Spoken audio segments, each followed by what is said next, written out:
Hi everybody, welcome back to Science with Ilana. I am at the museum again and I have a new animal that I wanted to share with all of you. So I'm going to do a quick shout out to Simi and Evan, hello, love you. And who else watches? I know Alma and Noah watch. I know that Maya and Noah watch.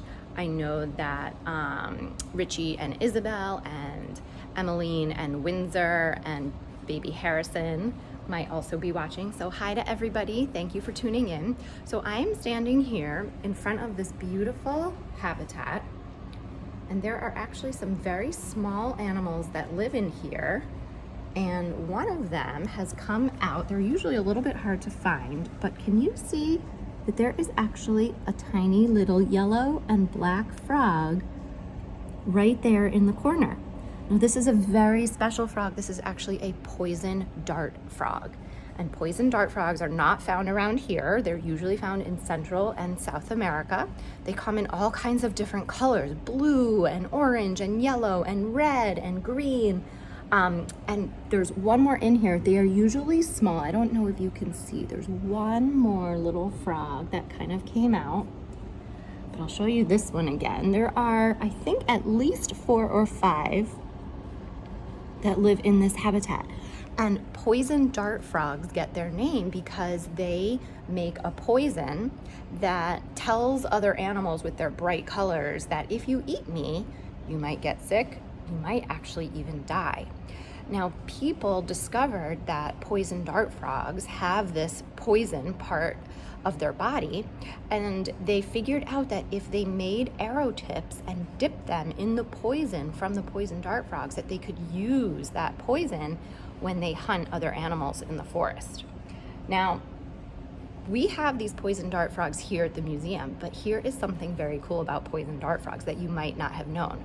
Poison dart frogs become toxic or poisonous by what they eat.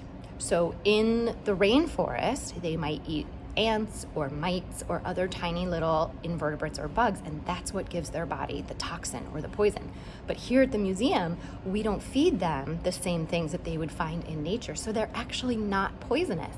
Now, I'm not going to handle them because they're very small and kind of delicate, and they don't really like coming out, but they're not poisonous at all because we feed them some fruits and some tiny little worms. There's actually a little dish right here of their food, but they get their poison by what they eat in nature. So they're still called poison dart frogs, but these here at the museum are not actually poisonous at all. You can sort of see that guy hopping around in the background there.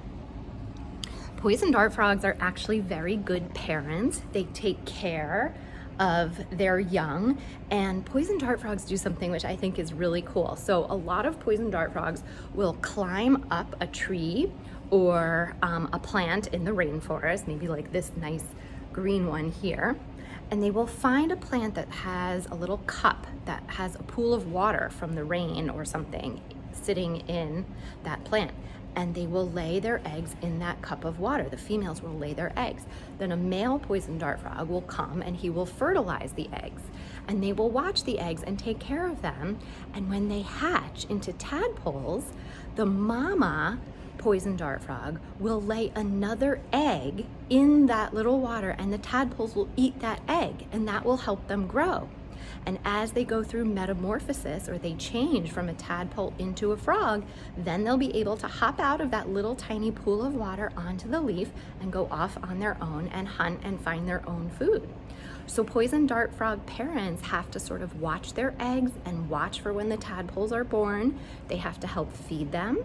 So I think it's kind of neat that these teeny tiny little colorful, beautiful, but poisonous frogs are such good parents.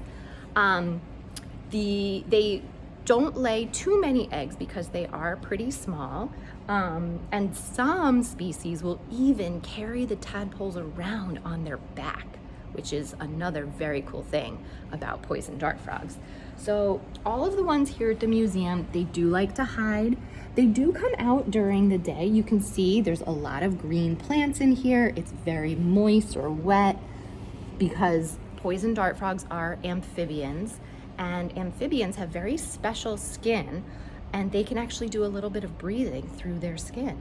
So that's why we keep their habitat nice and moist. I can see one more in here. I know it's really hard for you guys to see, but hopefully you got a glimpse of that nice little yellow and black one before. And you can sort of, oh, he's all the way on the back. There he is, sort of hopping. Let's see, can you see? I don't know if you guys can actually see. Nope, he's not moving anymore. But anyway, this is what it would look like in the tropical rainforest where these poison dart frogs live. And their bright colors, again, are a warning sign to other animals that these frogs are poisonous, so don't eat them, right? Okay, if you have any questions, if you would like to see other animals, if you have some facts that you know about the rainforest or about poison dart frogs, let me know. Happy exploring. Hope you're all doing great. Thanks for watching. Bye-bye.